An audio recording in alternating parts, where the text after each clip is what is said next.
Hey, what's going on, everyone? I'm Zayden, and you're at Reap What You Sow Gardening. In this video, I'm going to be showing you my whole garden. Let's do this. So as you come out of the deck back there, the first thing you will see is this gigantic pumpkin vine. Growing perfect. And for some reason, those really stupid squirrels are trying to dig this up. Idiots. So I made a video on this raised bed. I'm growing in them. You can check that out if you're interested. Oh my gosh. They're my squirrels and rabbits are my worst nightmare now. Okay, so these are pumpkins that are flowering left and right. The vines are doing perfect. Here we have our grapevines. And here I planted some peas because I just said, hey, I'm going to have to get grapevine next year because it's going to take too long. I really didn't have the money, so I just put some peas in there. And I got it all set up. It's really good. There's another trellis is probably supposed to be for cucumbers. If I wanted to grow them outside for the summer, I don't know. But, hey. I think the greenhouse is the ultimate for growing cucumbers. Here's our asparagus plant, and it's doing nice. Let's see if I can flop these leaves over. We can see the asparagus is flopped over, but once it dies back, it will come back better next year.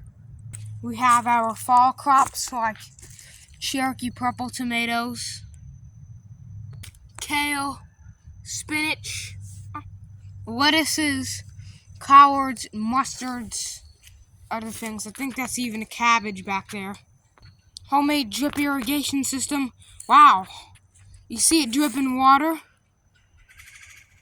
I just put a stick in the nozzle of that. And now it's dripping water for the tomatoes, so they should get plenty of water. We got snapdragons in the end of October.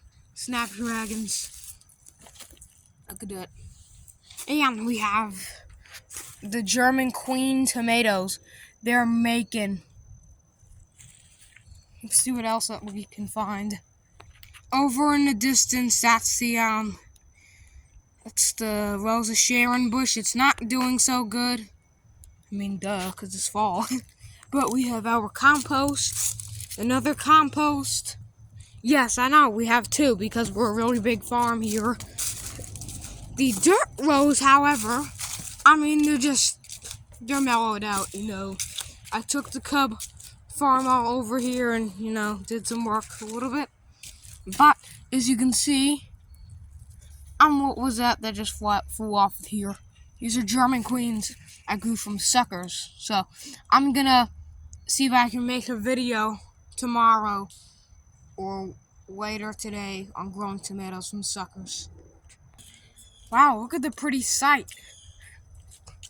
We got red buds. The poplar trees are actually turning yellow. Those wild grapevines are probably burnt by the sun, I don't know.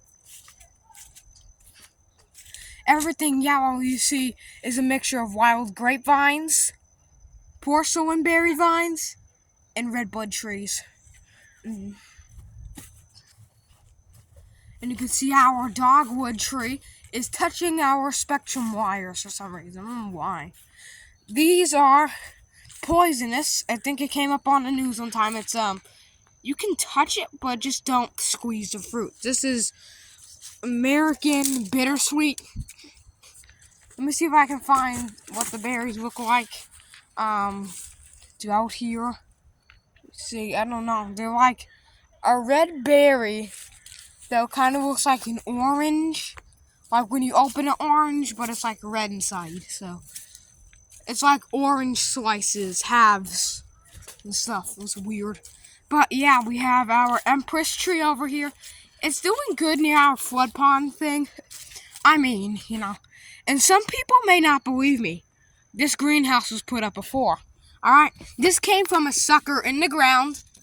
Look at the base on that thing. Ooh. Wow, it's growing perfect. And, you know, It keeps it nice little shaded. There's pumpkins near it. Yeah.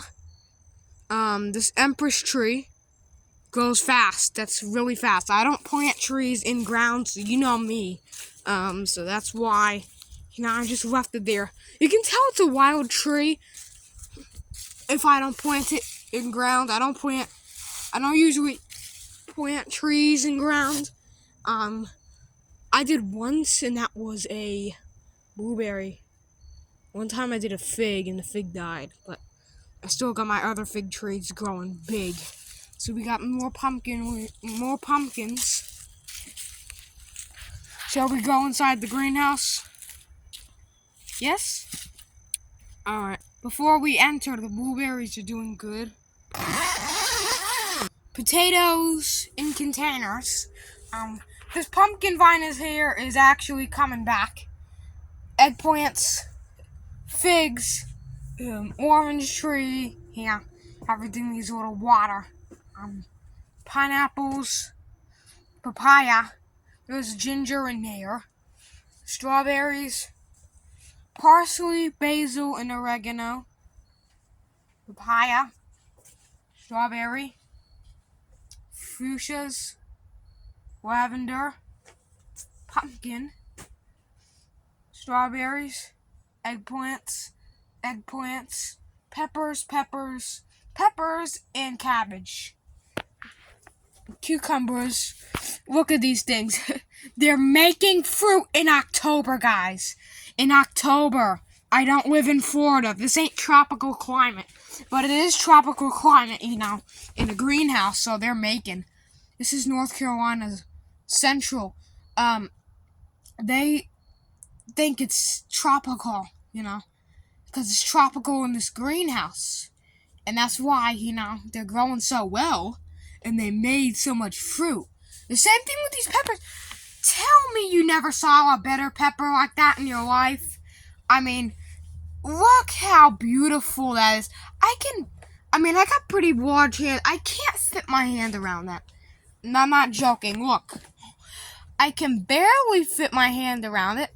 I mean, wow, that thing is getting large. And there's more over here.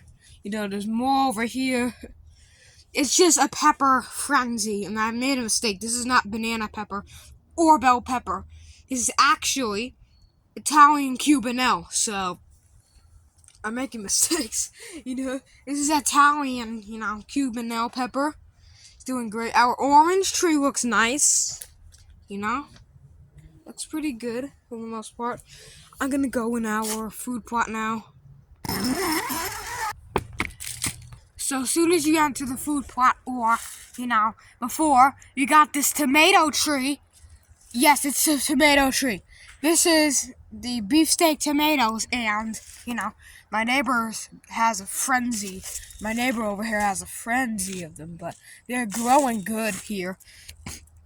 I call that, Tulip Poplar Farm, Tulip Poplar Homestead, because they grow a lot of tomatoes, or the little tomato homestead. Yeah. So we have in a raised bed these pumpkins. Last night they were not this big. All right, they were down to here. They grew overnight though. We got pumpkins that are gonna grow, all through here. We have a pumpkin female flower. So that's what a female flower looks like. You look at it. Let me show you a male. Okay, so this is a male that was done opening. You see it has a very spindly stem. Very thin stem. I will make a video today about this, so I'm not going to just spoil it. We have Swiss chard coming up. Onions. Swiss chard again. Broccoli. Carrots and cabbage. And we have our oxheart plum tree that I moved over here because it's more sunny over here. So as always, I hope you enjoyed this garden tour. If you did, please give it a nice thumbs up. Share this video around. Please consider subscribing because that helps me heaps. Thanks for watching and keep on sowing.